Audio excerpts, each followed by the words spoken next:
Hi students, myself Professor Vikas Shukla. Today I am going to take lecture number 6 of chapter Some Basic Concept of Chemistry, that is SBC. मैंने आपको अपने previous video lecture में stoichiometry और limiting reactant का theory concept बताया था और मैंने बताया था कि स्टोइकियोमेट्री किसको कहते हैं, लिमिटिंग रिएक्टेंट का मतलब क्या होता है और इसके ऊपर नीट में, जे एग्जाम में, 11th क्लास में न्यूमेरिकल्स क्वेश्चन बहुत पूछे जाते हैं। तो न्यूमेरिकल क्वेश्चन कैसे हम लोग सॉल्व करेंगे, ये थ्योरी कॉन्सेप्ट मैंने बताया था।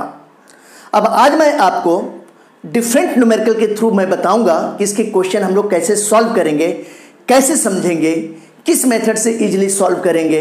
सारे के सारे क्वेश्चन मैं आपको यूनिटी मेथड से सॉल्व करना सिखाऊंगा। कोई फार्मूला आपको याद करने की जरूरत नहीं है, बस यूनिटी मेथड जैसा कि मैंने आपको मोल कॉन्सेप्ट में बताया है, जैसा मैंने आपको स्टोइकियोमेट्री और लिमिटिंग रिएक्टेंट में बताया है, बिल्कुल उसी मेथड पर हम लोग इसके सारे क्वेश्चन सॉल्व करते हैं। तो आइए अब हम लोग क्वेश्चन कैसे सॉल्व करेंगे इसको सीखना स्टार्ट करते हैं।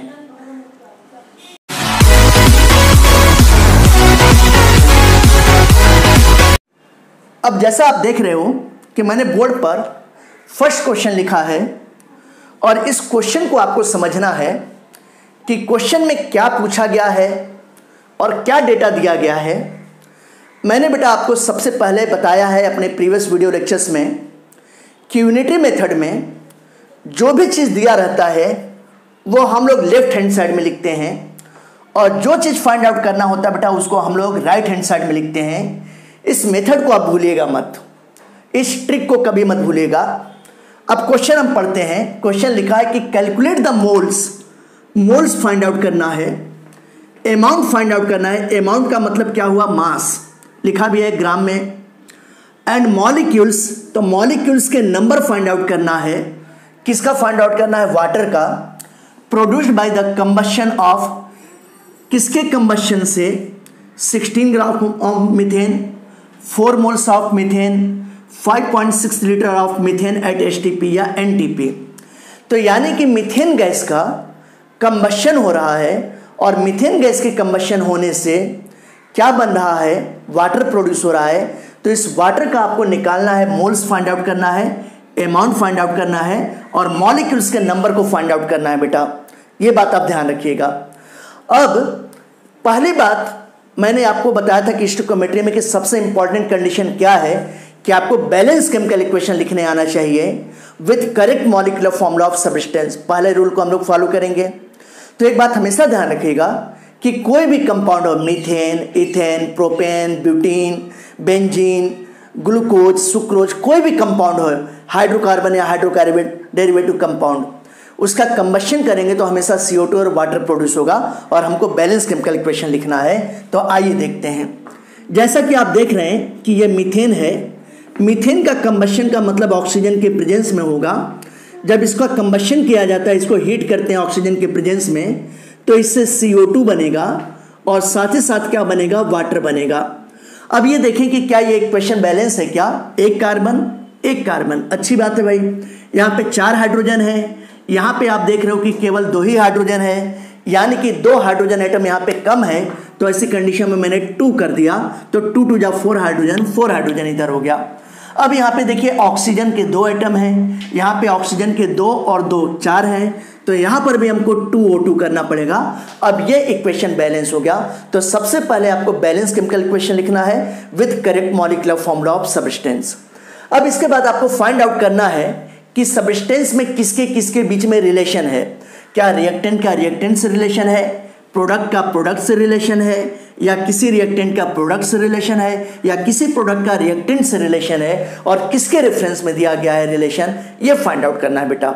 तो अगर हम लोग इस क्वेश्चन को देखते हैं तो calculate the moles, amount and molecules of water, यानी कि वाटर का जो था निकालना है, वाटर से रिलेशन है। और वाटर से रिलेशन किसका है, क्या CO2 का है या ऑक्सीजन का है या मीथेन का है। तो हम लोग देख रहे हैं कि 16 gram methane, 4 moles of methane, 5.6 litre of methane at HTP NTP, यानी कि मीथेन और किसके बीच में रिलेशन है, वाटर के बीच में रिलेशन है। बाकी इस ऑक्सीजन और इस CO2 का कोई भी रोल नहीं है बेटा, इसका कोई लेना देना नहीं है। ये केवल आप ऐसे समझ सकते हो कि किसी शादी में दूल्हा और दुल्हन ये हैं, बाकी ये सब जो तो बाराती हैं ये केवल भीड़ बढ़ाने का काम कर रहे हैं, खाने पीने का काम कर रहे हैं, इनका कोई कंट्रीब्यूशन नहीं है। शादी इन दोनों के बीच में होना है, रिलेशन इन दोनों के बीच में है। ये बात आपको फाइंड आउट करनी है बेटा, बिल्कुल आप ध्यान रखिएगा। तो अब दोनों चीजें हमने फाइंड आउट कर दिया। अब एक बात देखना है कि क्या चीज दिया गया है और क्या फाइंड आउट करना है। तो आप देखो कि वाटर के मोल्स फाइंड आउट करना है, वाटर का मास फाइंड आउट करना है, वाटर के मॉलिक्यूल्स के नंबर फाइंड आउट करने हैं, ठीक है ना। और किससे फाइंड आउट करना है, मीथेन से। तो मीथेन का कभी मास दिया गया है, कभी मीथेन के मोल्स दिए गए हैं, कभी मीथेन का क्या दिया गया है, HTP पर वॉल्यूम दिया गया है, इससे फाइंड आउट करना है, ठीक है ना। तो हमको वाटर का फाइंड आउट करना है और क्या दिया गया है, डेटा किसके रिस्पेक्ट में दिया गया बेटा, डेटा दिया गया है मीथेन के रिस्पेक्ट में, ठीक है। ये बात आप ध्यान रखिएगा। इसके बाद जो तो मैंने आपको बताया था कि जो भी बैलेंस केमिकल इक्वेशन है, उस बैलेंस केमिकल इक्वेशन में सब्सटेंस के कितने मोल्स प्रेजेंट है, उसका कितना मास उतर प्रेजेंट है, चाहे रिएक्टेंट हो चाहे प्रोडक्ट हो, उसका जो था हम लोग लिखेंगे। अब आइए देखें, अगर हम लोग मीथेन की बात करते हैं तो मीथेन के पहले यहाँ पे कुछ नहीं लिखा है, यानी कि इसके कितने मोल्स प्रेजेंट है बेटा, इसके 1 मोल प्रेजेंट है। वाटर का कितना मोल प्रोड्यूस हो रहा है, इसके पहले 2 लिखा है, तो इसको हम लोग लिखेंगे कि इसके 2 मोल्स प्रोड्यूस हो रहे हैं। फिर अगर मीथेन का हम लोग देखें कि इसके 1 मोल का कितना मास होगा, 1 मॉलिक्यूल का कितना मास होगा, तो अगर इसके 1 मॉलिक्यूल का मास देखेंगे तो मोलर मास जितना होगा वही मास होगा। तो कार्बन का 12 और हाइड्रोजन का कितना हुआ, 4 एटम का 4 हो गया। तो ऐसी कंडीशन में ये चीज़ें तो हमारा जो था मोल्स आ गया बेटा। अब अगर इसको हम लोग मास के टर्म में देखें तो मास के टर्म में क्या देखेंगे कि कार्बन का 12 हो गया, हाइड्रोजन के 4 एटम का 4 हो गया, यानी कि कितना हो गया बेटा, ये 16 ग्राम हो गया। और अगर वाटर का हम लोग देखते हैं तो ये देखेंगे वाटर का तो 2 हो गया, हाइड्रोजन के 1 एटम का 1, 2 एटम का कितना हो गया 2, ऑक्सीजन का 16, तो 16 और 2 कितना हो गया 18, 18 2 जा करेंगे तो कितना हो जाएगा बेटा, ये 36 ग्राम हो जाएगा। ये बात आप ध्यान दीजिए। अब इस क्वेश्चन का हम लोग पहला पार्ट करते हैं और इस क्वेश्चन के फर्स्ट पार्ट में कहा गया कि 16 ग्राम ऑफ मीथेन से कितना क्या बनेगा, वाटर के मोल्स बनेंगे, कितना अमाउंट बनेगा, कितने इसके मॉलिक्यूल्स बनेंगे। तो आइए हम लोग फर्स्ट क्वेश्चन करते हैं। ये क्वेश्चन जो तक करने पर, डेटा लिखने पे साफ साफ समझ में आ रहा है कि 16 ग्राम अगर मीथेन है तो 16 ग्राम मीथेन से आप देखोगे कि कितने जो है वाटर के मोल्स बन रहे हैं। तो अगर वाटर के मोल्स की बात कर रहे हैं तो 2 मोल्स वाटर के बन रहे हैं। तो ये बात आप ध्यान देखिएगा। तो ये देखिए, ये जो 16 ग्राम ऑफ मीथेन है, 16 ग्राम ऑफ मीथेन ये प्रोड्यूस करता है, ये प्रोड्यूसेज कितने 2 मोल्स ऑफ वाटर। तो ये देखिए, ये हो गया 2 मोल्स ऑफ वाटर, ये आपका 2 मोल्स निकल आया बेटा। अब हम लोग तो देखेंगे, पूछा गया कि अमाउंट कितना होगा, अमाउंट का मतलब मास। तो आप देखिए, अगर जो 2 मोल्स वाटर है तो 2 मोल्स वाटर का कितना मास है, 36 ग्राम है। तो ऐसे कंडीशन में अब हम लोग देखेंगे, ये देखिए यहाँ पर हम लोग कह सकते हैं कि 16 ग्राम ऑफ मीथेन ये प्रोड्यूसेज कितना प्रोड्यूस करेगा, 36 ग्राम वाटर। तो ये देखिए बेटा, ये 36 ग्राम ऑफ वाटर, ये आंसर आ गया सीधे सीधे। फिर इसी में जो था क्वेश्चन का एक और देखिए कि कह रहा है कि 16 ग्राम मीथेन से कितना वाटर के मॉलिक्यूल्स बनेंगे। तो आप जानते हो कि कोई भी सब्सटेंस है, इसके 1 मोल से 2 मोल वाटर बन रहा है, 1 मोल से 2 मोल वाटर बन रहा है। तो 2 मोल का मतलब जो था अगर मॉलिक्यूल्स के फॉर्म में कन्वर्ट किया जाए तो 2 × n0 मॉलिक्यूल्स होगा कि नहीं, यानी कि 2 × 6.022 × 1023 मॉलिक्यूल्स होगा। तो हम लोग ये कह सकते हैं कि ये 1 मोल का मतलब 16 ग्राम हो गया। तो ये 16 ग्राम ऑफ मीथेन, इससे कितना जो था वाटर के मॉलिक्यूल्स प्रोड्यूस होंगे।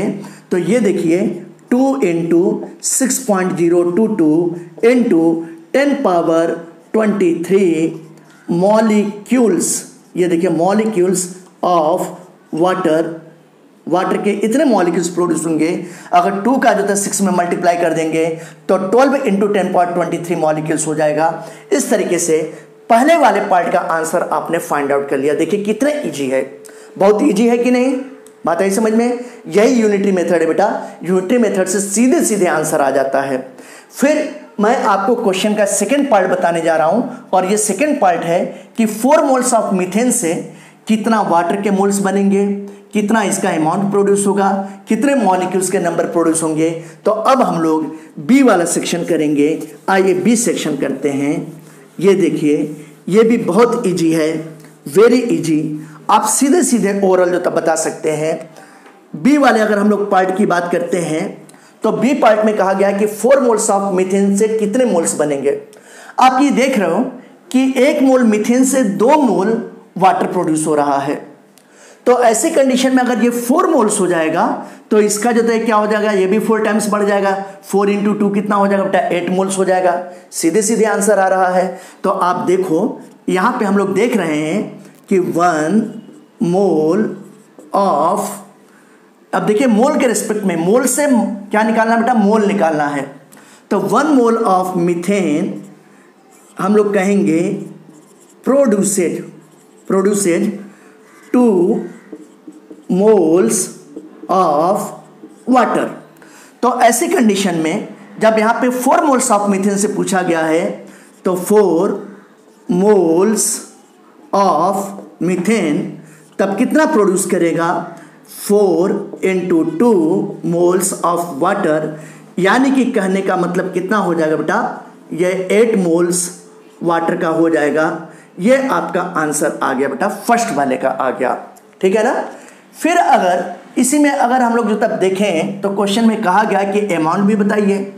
तो जब 1 मोल मीथेन था तो इससे कितना बन रहा था बेटा, बोलो 36 ग्राम बन रहा था। कितना बन रहा था, 36 ग्राम वाटर बन रहा था 1 मोल से। तो जब ये 4 मोल हो जाएगा तो यहां भी जो तो 4 से मल्टीप्लाई होगा, 4 इंटू 36 कर देंगे, सीधे सीधे है। फिर से समझिए, जब 1 मोल मीथेन से 36 ग्राम, अब जो तक क्या है, मोल और मास के बीच में रिलेशन है। मोल दिया गया है मीथेन का और वाटर का मास पूछ रहा है। तो ये समझ में आ रहा है डेटा से कि 1 मोल मीथेन से 36 ग्राम वाटर बन रहा है। तो जब 4 मोल मीथेन हो जाएगा, क्वेश्चन में 4 मोल दिया गया है, तो ये इसमें कितना हो जाएगा, 4 इंटू 36 ग्राम वाटर हो जाएगा।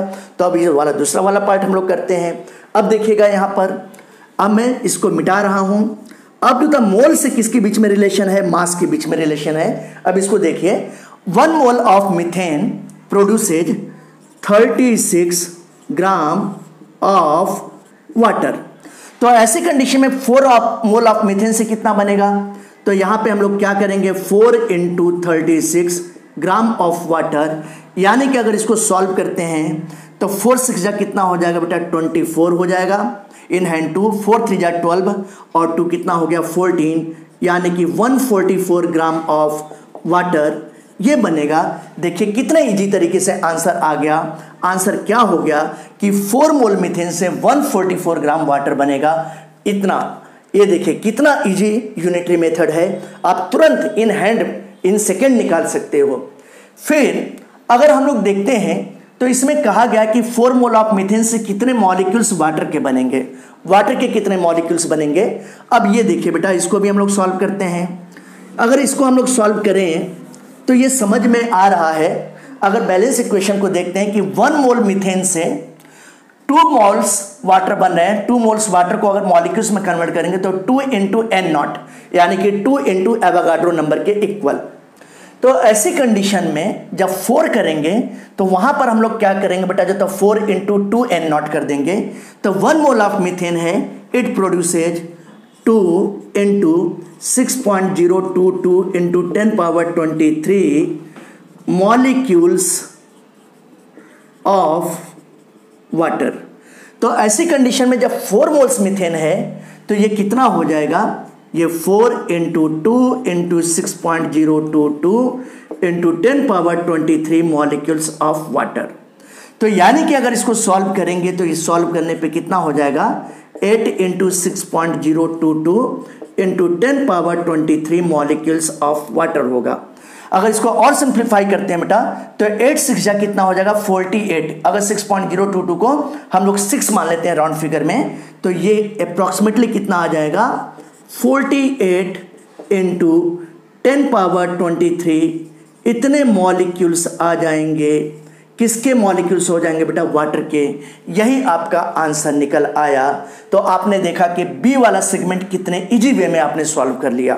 ठीक है ना, समझ में आ रहा है। फिर हम लोग सी वाला सेक्शन देखते हैं। यहां पे कहा गया कि 5.6 litre of methane at HTP या एनटीपी। आप जानते हो कि मीथेन गैस है, तो गैस सब्सटेंस के लिए हम लोग वॉल्यूम ले सकते हैं, गैस सब्सटेंस के लिए वॉल्यूम ले सकते हैं बेटा।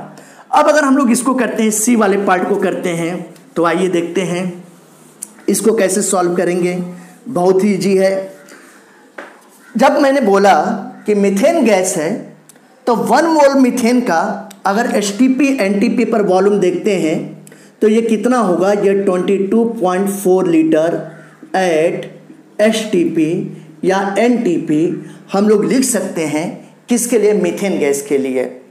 तो ऐसे कंडीशन में जब हम लोग सी वाला पार्ट करेंगे तो ये समझ में आ रहा है कि जब 22.4 litre CH4 gas HTP NTP पर है तो ये वाटर के कितने मोल्स का फॉर्मेशन कर रहा है बेटा? 2 मोल्स का फॉर्मेशन कर रहा है। देखिए हम लोग देख रहे हैं कि 22.4 litre of methane gas at HTP या एनटीपी ये प्रोड्यूस करता है। ये मैंने लिखा प्रोड्यूसेज कितने मोल्स?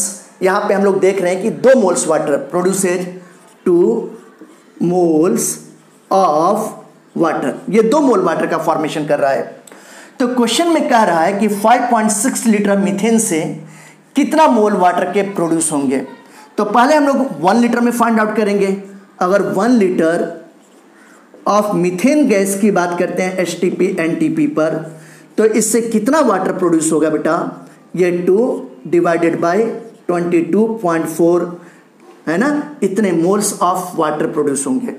अब इस क्वेश्चन में 5.6 लीटर के रिस्पेक्ट में पूछा गया है, तो जब हम लोग 5.6 लीटर ऑफ मीथेन गैस का निकालेंगे एचटीपी एनटीपी पर कितने मोल वाटर प्रोड्यूस करेगा, तो ये देखिए हम लोग 2 इंटू 5.6 डिवाइडेड बाई 22.4 इतने मोल्स होगा।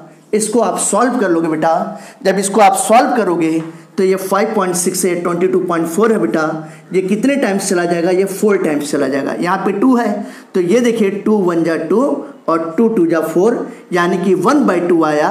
1/2 का मतलब कितना हो गया? 0.5 मोल हो गया बेटा। तो जगह नहीं है, स्पेस नहीं है, तो मैं यहाँ पे लिख दे रहा हूँ। ये आंसर क्या होगा? ये 0.5 मोल्स होगा। ये बात आप ध्यान रखिएगा। फिर से इस बात को समझिए, मैं समझा रहा हूं आपको कि 22.4 litre of methane gas at HTP NTP पर ये 2 मोल्स वाटर का फॉर्मेशन कर रहा है, क्योंकि अब क्वेश्चन में वॉल्यूम दिया गया है, मोल्स निकालना है, वॉल्यूम दिया गया है, मास निकालना है बेटा, वॉल्यूम दिया गया है, मॉलिक्यूल्स के नंबर फाइंड आउट करना है। ठीक है ना। तो वॉल्यूम से मोल्स का रिलेशन है, वॉल्यूम से मास का रिलेशन है, और वॉल्यूम से ही नंबर ऑफ मॉलिक्यूल्स का रिलेशन है। तो अगर हम लोग वॉल्यूम से मोल्स निकालते हैं तो हमको समझ में आ रहा है कि 1 मोल मीथेन का एचटीपी एनटीपी पर वॉल्यूम 22.4 लीटर होता है। ऐसा हम लोगों ने मोल कॉन्सेप्ट में पढ़ा है। तो 22.4 लीटर CH4 2 मोल्स वाटर का फॉर्मेशन करता है। तो इसके 1 लीटर से कितना बनेगा? 2 डिवाइडेड बाई 22.4 बनेगा बेटा। तो 5.6 लीटर में फाइंड आउट करना है, तो फिर 5.6 से मल्टीप्लाई करेंगे। जब पूरा सब हम लोग सॉल्व कर रहे हैं तो ये 1/2 मोल्स, 1/2 मोल्स का मतलब कितना हो गया? 0.5 मोल्स। यही आंसर आ जाएगा। ये बात आप ध्यान रखिएगा, भूलिएगा मत। फिर अब हम लोग क्या निकालेंगे? हम लोग वॉल्यूम से मास फाइंड आउट करेंगे बेटा, वॉल्यूम से मास फाइंड आउट करेंगे। अब ये देखें, अगर हम लोग देखते हैं तो 22.4 लीटर CH4 गैस से 36 ग्राम वाटर प्रोड्यूस हो रहा है। अब देखिए मास के रिस्पेक्ट में कर रहा हूं, ये ध्यान दीजिएगा कितना इंची है। मास के रिस्पेक्ट में भी बिल्कुल ऐसे ही निकलेगा, बिल्कुल इसी तरीके से। तो हम लोग देख रहे हैं कि जब 22.4 लीटर एट एचटीपी एनटीपी पर प्रेजेंट है, यानी कि 1 मोल प्रेजेंट है, तो इससे कितना 2 मॉलिक्यूल वाटर बन रहा है? 2 मॉलिक्यूल का मतलब 36 ग्राम। तो ये देखिए बेटा 36 ग्राम ऑफ वाटर इतना बन रहा है बेटा। तो 1 लीटर मीथेन गैस से कितना बनेगा, ये देखिए 36 डिवाइडेड बाई, मैं यहीं पे कर देता हूँ 22.4 इतने ग्राम ऑफ वाटर के बनेंगे। अब अगर 5.6 लीटर में हम लोग फाइंड आउट करेंगे तो बिल्कुल उसी तरीके से होगा, 36 इंटू 5.6 डिवाइडेड बाई 22.4 इतने ग्राम वाटर के हो जाएंगे। अब इसको सॉल्व करेंगे तो 5.6 में 22.4 से डिवाइड करेंगे तो ये 4 हो गया बेटा।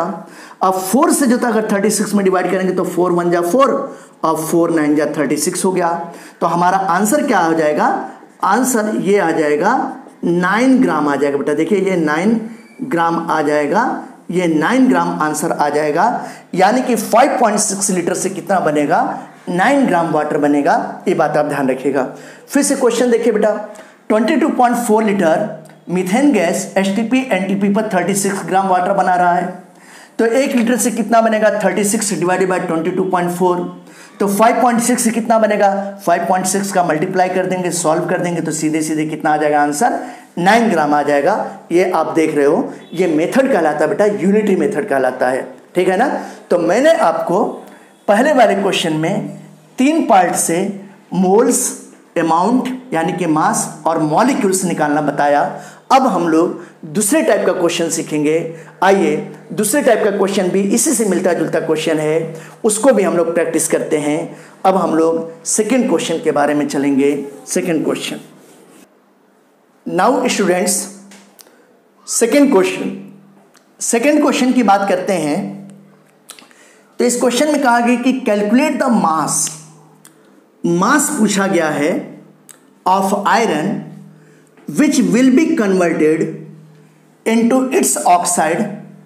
इसके ऑक्साइड में कन्वर्ट हो रहा है और इसका ऑक्साइड क्या है, Fe3O4 है।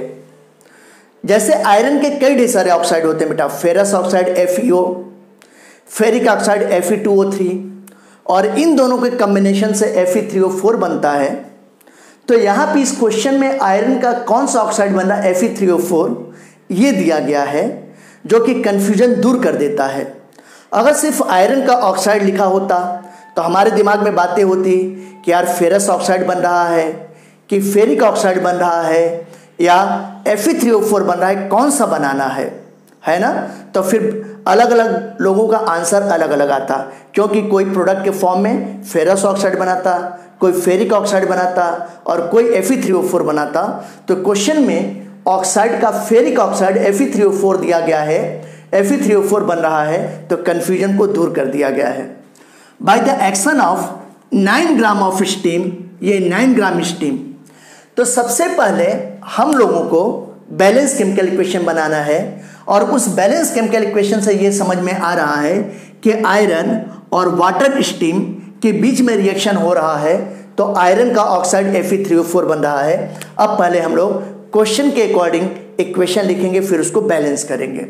अब ये देखिए, यहाँ पर Fe है आयरन और ये क्या है, ये वाटर स्टीम है, ये वाटर स्टीम है और इनके रिएक्शन से Fe3O4 बन रहा है, ये बन रहा है।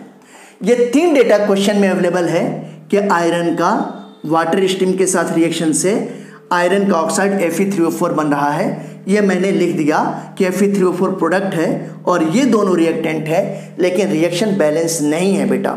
अब इस रिएक्शन को अगर हम लोग बैलेंस करेंगे तो आप देखो यहाँ पे 3 आयरन है, यहाँ पे कितने आयरन है बेटा, 1 ही है, तो यहाँ पे हम लोग 3 करेंगे तो आयरन बैलेंस हो गया।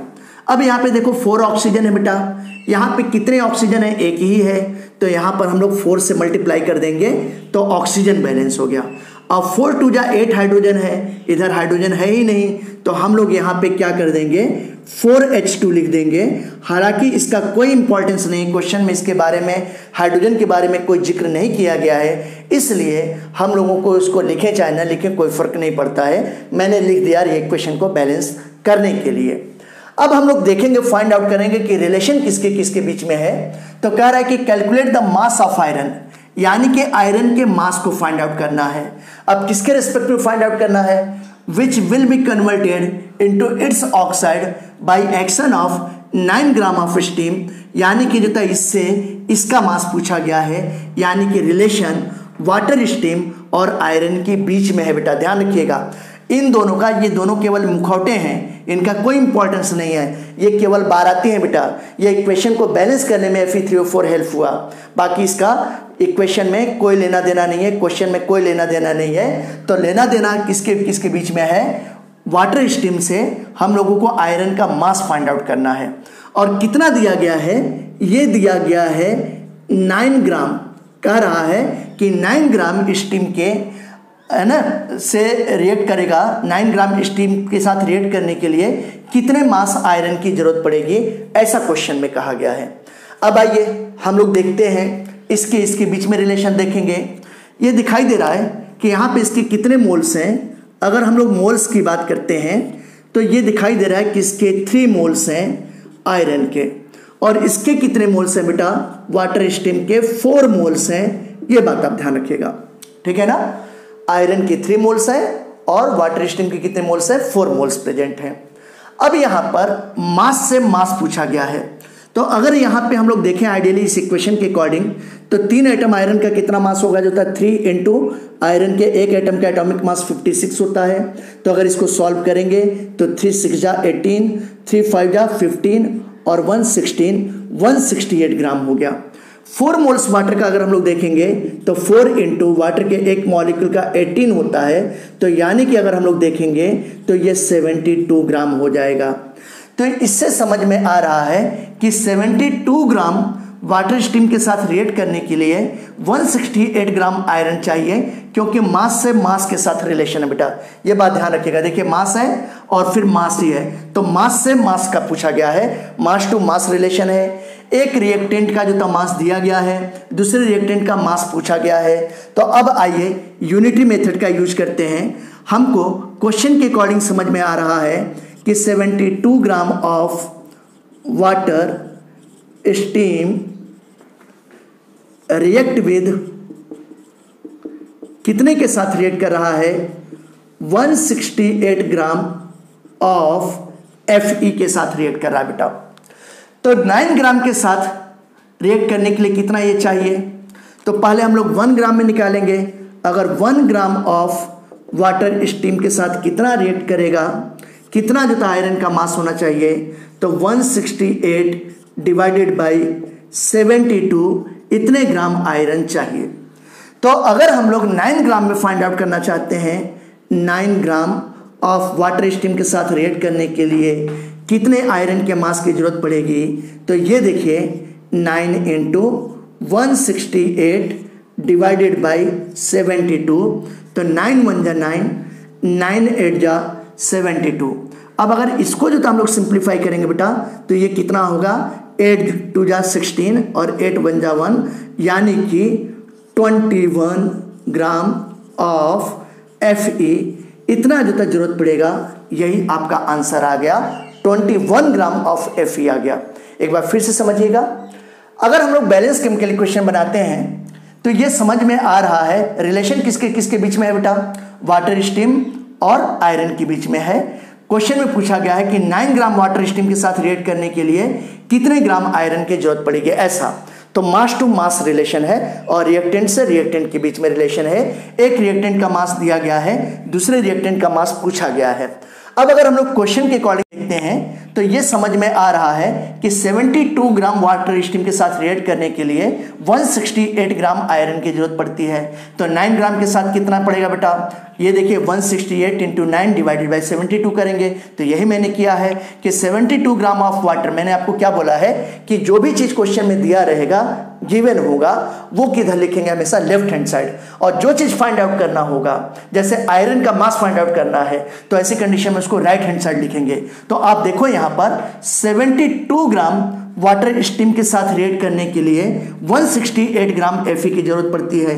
तो 1 ग्राम वाटर स्टीम के साथ रिएक्ट करने के लिए 168 डिवाइडेड बाई 72, इतने ग्राम आयरन की जरूरत पड़ेगी। तो 9 ग्राम वाटर स्टीम के साथ रिएक्ट करने के लिए कितना चाहिए?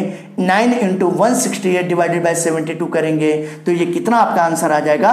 21 ग्राम Fe। यही आंसर आ जाएगा बेटा। देखिए कितना इजी क्वेश्चन था, यूनिटी मेथड से हम लोग कर लिए। और अगर आपको जो प्रैक्टिस बन जाएगा बेटा, तो ये क्वेश्चन विद इन मिनट आप कर सकते हो, इतना टाइम नहीं लगेगा। ये मैं आपको समझा रहा हूं तब इतना टाइम लग रहा है, एक एक स्टेप जो लिख के मैं आपको दिखा रहा हूं। आपको प्रैक्टिस इतना होना चाहिए कि तुरंत मन में बैलेंस केमिकल इक्वेशन बनाया, और बैलेंस केमिकल इक्वेशन बनाने के बाद इसका जो था मास हमको पता चल गया, मोल्स पता चल गया, और तुरंत आंसर आ जाएगा। तो विद इन मिनट आ जाएगा, 1 मिनट के भीतर भीतर इसका आंसर आपको आ जाना चाहिए, ऐसा प्रैक्टिस होना चाहिए। अब हम लोग क्वेश्चन नंबर 3 जो अलग तरीके का क्वेश्चन है, स्टोइकोमेट्री के ऊपर ही बेस्ड क्वेश्चन है, उस क्वेश्चन को हम लोग सॉल्व करेंगे। आइए क्वेश्चन नंबर 3 की तरफ चलते हैं। Now students, I am going to tell you question number 3, और ये क्वेश्चन बहुत ही पॉपुलर है। लगभग सभी टेक्स्ट बुक में ये क्वेश्चन या इससे रिलेटेड क्वेश्चन दिए गए हैं, और कई बार कॉम्पिटिटिव एग्जामिनेशन में इसी क्वेश्चन को घुमा फिरा कर दिया गया है। जैसे इस क्वेश्चन में आप देखोगे कि इसमें कहा गया है कि current market price of aluminium, zinc and iron scrap, मतलब आयरन के टुकड़े हैं, एल्युमिनियम के, जिंक और आयरन के, उनका मार्केट प्राइस कितना है, उनके पर केजी का बेटा, एल्युमिनियम के पर केजी का दाम मार्केट प्राइस 20 रुपीज़ है, जिंक के पर केजी का दाम 16 रुपीज़ है, और आयरन के पर केजी का दाम 3 रुपीज़ है। अब कह रहा है कि if hydrogen gas is prepared by the reaction of one of these metals with H2SO4, then find out cost of each of metal for production of 100 gram of H2SO4। ये कहा गया है कि 3 मेटल्स हैं, एल्युमिनियम, जिंक और iron. इनके पर kilogram यानी कि 1 किलोग्राम का मार्केट प्राइस एल्युमिनियम का 20 रुपये, जिंक का 16 रुपये और आयरन का 3 रुपये, ऐसा है मार्केट प्राइस। अब इन मेटल्स का जब सल्फ्यूरिक एसिड के साथ रिएक्शन करवाया जाता है तो हाइड्रोजन गैस बनेगा। हम लोग जानते हैं, 9th क्लास में पढ़ चुके हैं कि किसी भी मेटल का एसिड के साथ रिएक्शन करवाया जाता है तो हाइड्रोजन गैस बाहर निकलेगा, तो हाइड्रोजन गैस बाहर निकल रहा है।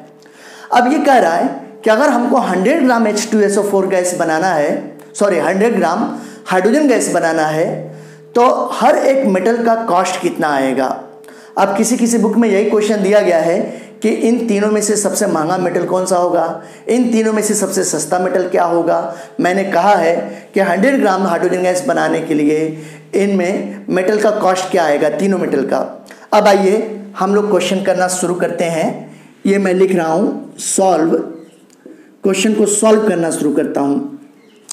बिल्कुल उसी तरीके से पहली बात हम लोगों को बैलेंस केमिकल इक्वेशन पता होना चाहिए। एल्युमिनियम का अगर सल्फ्यूरिक एसिड के साथ रिएक्शन करवाते हैं, ये देखिए ये एल्युमिनियम है और इसका H2SO4 के साथ रिएक्शन करवाएंगे तो Al2SO4 होल थ्राइस बनेगा प्लस हाइड्रोजन गैस बाहर निकलेगा, एल्युमिनियम सल्फेट बनेगा और हाइड्रोजन गैस बाहर निकलेगा। ये रिएक्शन बैलेंस नहीं है, इसको बैलेंस करते हैं। यहाँ पे 2 एल्युमिनियम है, यहाँ पे एक ही है तो यहाँ पे 2 कर देंगे। फिर यहाँ पे देखिए बेटा SO4 होल थ्राइस है, यहाँ पे केवल एक ही SO4 है तो यहाँ पे 3H2SO4 कर देंगे। अब ये देखिए 3 हाइड्रोजन मॉलिक्यूल है, यहाँ पे एक ही है तो यहाँ पे 3H2 कर देंगे। ये केमिकल इक्वेशन बैलेंस हो गया। 2 एल्युमिनियम 2 एल्युमिनियम, 3 सल्फर, यहाँ पे भी देखिए 3 सल्फर, 3 4 जा 12 ऑक्सीजन, 4 3 जा 12 ऑक्सीजन, फिर देखिए 3 2 जा 6 हाइड्रोजन, 3 2 जा 6 हाइड्रोजन। ये केमिकल इक्वेशन बैलेंस हो गया।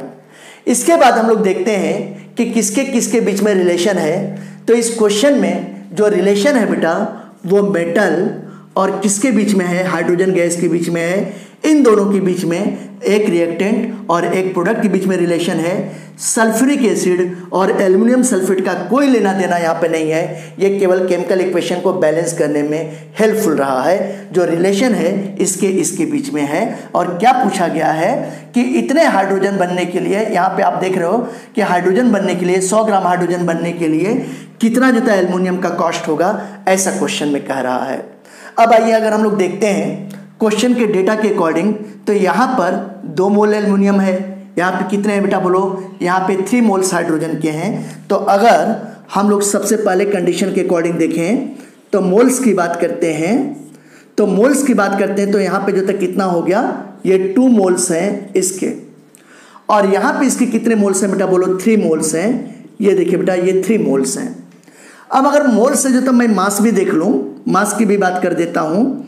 तो देखिए अगर मास की मैं बात करता हूँ तो ये समझ में आ रहा है कि 2 मोल्स एल्युमिनियम का मतलब कितना हो गया, 2 इंटू एल्युमिनियम के एक एटम का एटॉमिक मास 27, तो यानी कि 54 ग्राम हो जाएगा। और यहाँ पे 3 मोल्स हाइड्रोजन का मतलब कितना हो गया, 3 इंटू 6, यानी कि कहने का मतलब कितना हो गया बेटा, 6 ग्राम हाइड्रोजन के हो गया, 6 ग्राम हाइड्रोजन के हो गया। तो ये समझ में आ रहा है कि 6 ग्राम हाइड्रोजन के प्रोडक्शन के लिए 54 ग्राम एल्युमिनियम चाहिए। क्या निकालने के लिए कह रहा है बेटा, हाइड्रोजन से एल्युमिनियम का कॉस्ट निकालने के लिए बोल रहा है। तो अगर हम लोग क्वेश्चन को देखें तो समझ में आ रहा है कि 6 ग्राम ऑफ हाइड्रोजन गैस रिक्वायर्ड या प्रोड्यूस्ड फ्रॉम, ये भी कह सकते हैं 54 ग्राम ऑफ एल्युमिनियम। तो ऐसी कंडीशन में 1 ग्राम हाइड्रोजन गैस के लिए कितना चाहिए, 54/6 हो जाएगा। तो 100 ग्राम जो तक कहा गया है क्वेश्चन में, कितना कहा गया है, 100 ग्राम हाइड्रोजन गैस के लिए। तो पहले ये देखिए बेटा, अगर हम लोग देखें तो 1 ग्राम ऑफ हाइड्रोजन गैस के लिए कितना जो है एल्युमिनियम का मास चाहिए, 54 डिवाइडेड बाय यहाँ पे 6, इतने ग्राम ऑफ एल्युमिनियम चाहिए। तो ऐसी कंडीशन में अगर 100 ग्राम जैसा क्वेश्चन में कह रहा है हाइड्रोजन गैस बनाने के लिए कितना एल्युमिनियम के मास की जरूरत होगी, तो 100 into 54 divided by 6 gram of aluminium. तो ऐसी कंडीशन में अगर हम लोग देखेंगे तो 6 9 जा कितना होगा, 54, और 9 का अगर 100 से मल्टीप्लाई कर दोगे तो ये कितना हो गया बेटा, बोलो 900 gram of aluminium. 900 gram aluminium.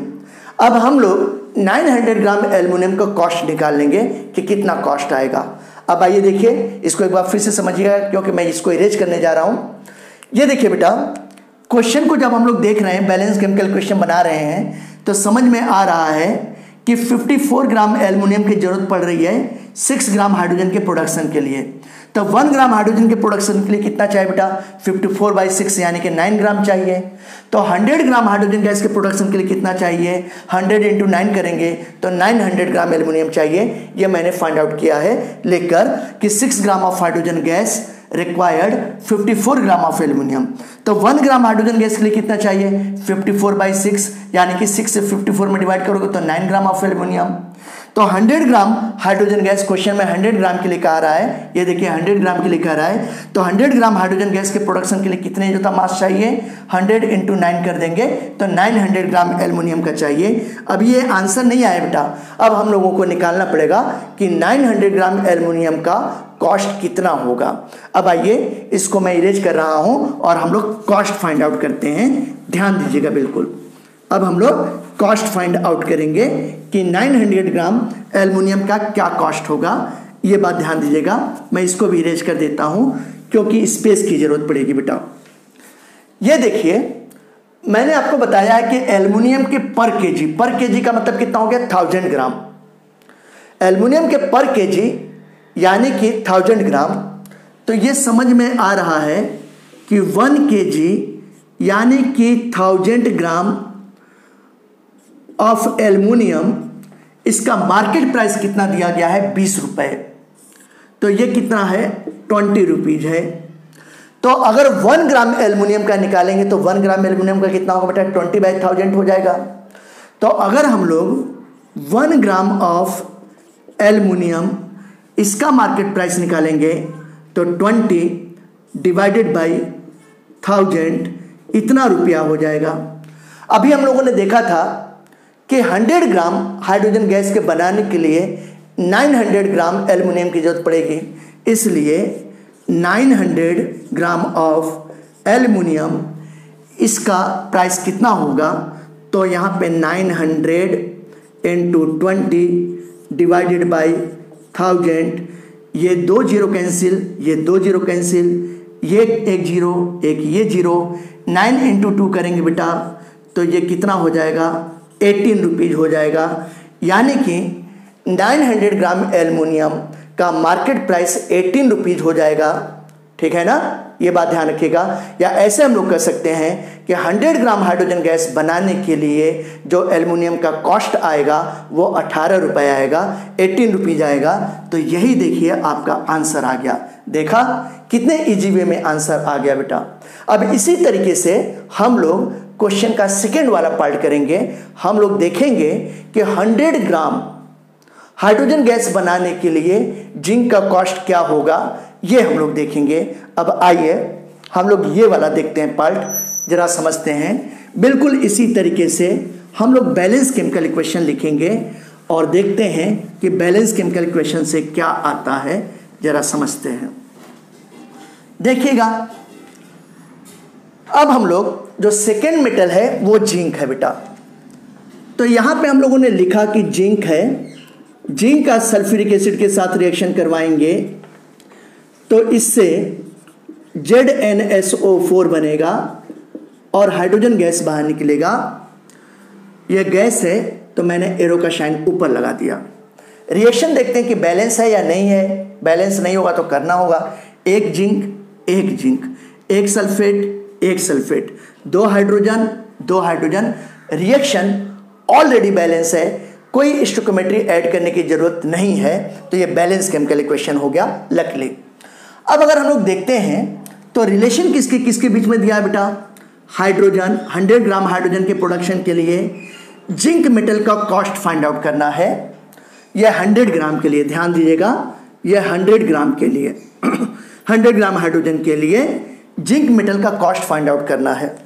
अब अगर हम लोग देखते हैं तो यहाँ पे जिंक कुछ नहीं है, तो मतलब जो कितना हो गया बेटा, 1 मोल हो गया। और 1 मोल का मतलब इसका मास कितना होगा, एटॉमिक मास 65 होता है। तो ये देखिए बेटा, इसी को हम लोग कह सकते हैं 1 मोल यानी कि 65 ग्राम जिंक हो गया। यहाँ पे हाइड्रोजन देखें तो इसके पहले भी कुछ नहीं, मतलब होता है 1 मॉलिक्यूल हाइड्रोजन हो गया। तो ये देखिए बेटा 1 मोल हो गया, और 1 मोल का मतलब कितना हो गया बेटा, 2 ग्राम हो गया हाइड्रोजन के।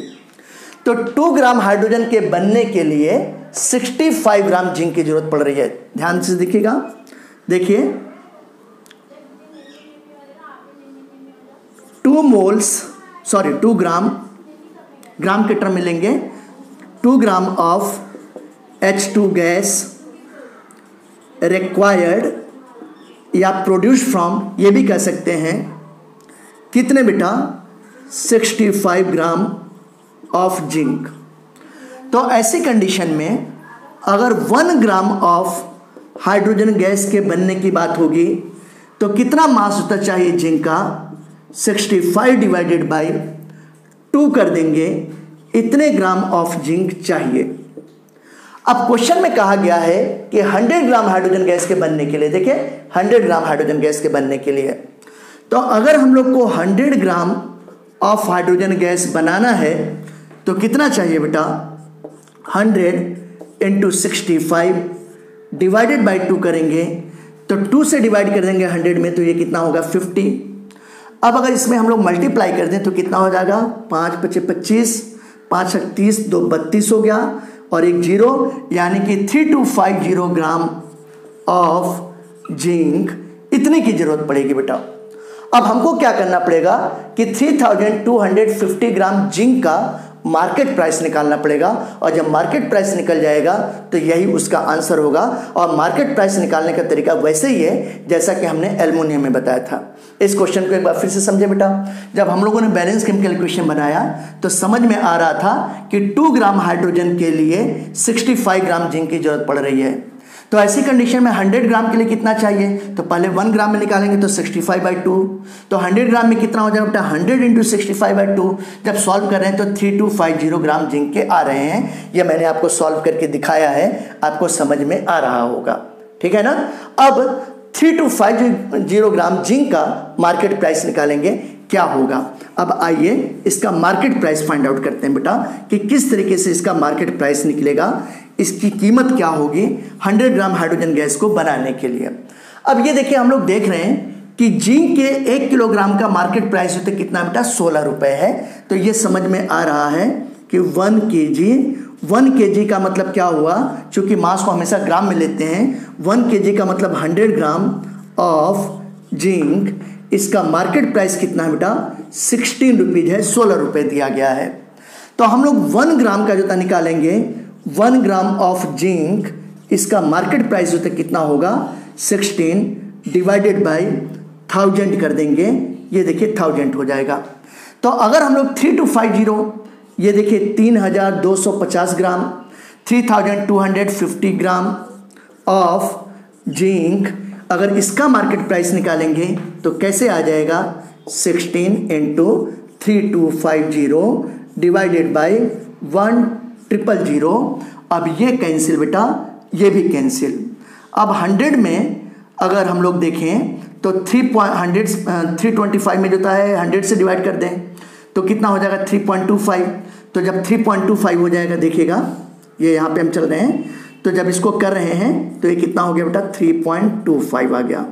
अब अगर हम लोग 16 और इंटू 3.25 में मल्टीप्लाई कर देंगे तो 16 या 48, यानी कि जो था 48 प्लस में आ जाएगा। आइए देखिए, 16 25 80 हो गया, हाथ में 8, 16 दिन 32 8, ये फिर 16 तियाँ 48, ये 52 रुपीज।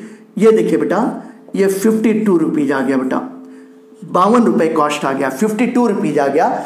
यानी कि आप देखोगे 100 ग्राम हाइड्रोजन गैस बनाने के लिए कितना चाहिए, 52 रुपीज चाहिए। क्या कॉस्ट आएगी, जिंक की आएगी बेटा, जिंक की। एल्युमिनियम की 18 रुपीज आई थी, जिंक की कितनी आ रही बेटा, 52 रुपीज आ रही है। अब हम लोग इसी तरीके से आयरन का भी कॉस्ट निकाल सकते हैं। अब आइए देखिए आयरन का कॉस्ट कैसे निकलेगा, बिल्कुल उसी तरीके से बैलेंस केमिकल इक्वेशन बनाएंगे। अब इसी क्वेश्चन का थर्ड वाला पार्ट हम लोग सॉल्व करते हैं। आइए थर्ड वाला पार्ट सॉल्व करें। बिल्कुल इसी तरीके से है, सेम तरीके से है। अब आप चाहे तो प्रैक्टिस भी कर सकते हो बेटा, लेकिन चलो मैं पूरा बता देता हूं, आपको किसी भी तरीके का कोई कंफ्यूजन ना हो। जैसे अगर हम लोग बात करते हैं कि आयरन है Fe, और अगर इसका सल्फ्यूरिक एसिड के साथ रिएक्शन करवाया जाए तो इससे FeSO4 प्लस हाइड्रोजन गैस बनेगा। रिएक्शन देखें बैलेंस है क्या, एक आयरन एक आयरन, एक सल्फेट एक sulphate, 2 hydrogen. Reaction luckily balance है, आपको कुछ करने की जरूरत नहीं है। अब यहाँ पे हम लोग देखते हैं कि आयरन का एक एटम है, एक एटम का मतलब 1 मोल है। 1 मोल का मास कितना होता है, जो इसका एटॉमिक मास होगा, यानी कि 56 एटॉमिक मास होता है तो 56 ग्राम हो जाएगा। यहाँ पे हाइड्रोजन का एक मॉलिक्यूल है, एक मॉलिक्यूल का 1 मोल, 1 मोल का मतलब कितना हो गया बेटा, बोलो 2 ग्राम हो गया। तो 2 ग्राम हाइड्रोजन गैस रिएक्शन किसके किसके बीच में रिलेशन है बेटा, आयरन का कॉस्ट पूछा जा रहा है हाइड्रोजन के लिए, 100 ग्राम हाइड्रोजन के प्रोडक्शन के लिए। तो हम लोग देख रहे हैं कि 2 ग्राम हाइड्रोजन के लिए 56 ग्राम जो था Fe चाहिए। देखिएगा अगर हम लोग देखें तो 2 ग्राम ऑफ Fe रिक्वायर्ड या प्रोड्यूस फ्रॉम, कुछ भी कह सकते हैं, कितना, 56 ग्राम ऑफ Fe। तो 1 ग्राम Fe के लिए कितना चाहिए बेटा, 56/2 चाहिए। समझिएगा, एक स्टेप में स्किप कर रहा हूं। तो अगर हमको 100 ग्राम जो था, क्वेश्चन में कह रहा है कि 100 ग्राम जो था है, ठीक है ना, production of 100 gram of H2SO4 नहीं बेटा, H2 है, सॉरी ये क्वेश्चन ही मैंने गलत लिखा था, 100 ग्राम ऑफ H2। तो अगर 100 ग्राम जो था H2 के लिए क्वेश्चन में कह रहा है कि 100 ग्राम, ये देखिएगा 100 ग्राम H2 के बनाने के लिए कितना चाहिए। तो अगर 100 ग्राम के लिए बात करते हैं तो अब आप देखोगे 100 ग्राम ऑफ H2 रिक्वायर्ड, ये 100 इंटू 56 डिवाइडेड बाई 2, तो ये 50 हो गया। 50 का 56 में जो तो मल्टीप्लाई करेंगे तो 5 का 30, 5 25 25 3 28, ये 2800 ग्राम ऑफ Fe आएगा। अब ये जो 2800 ग्राम Fe है, इसी का हम लोग मार्केट प्राइस निकाल लेंगे कि कितना मार्केट प्राइस होगा।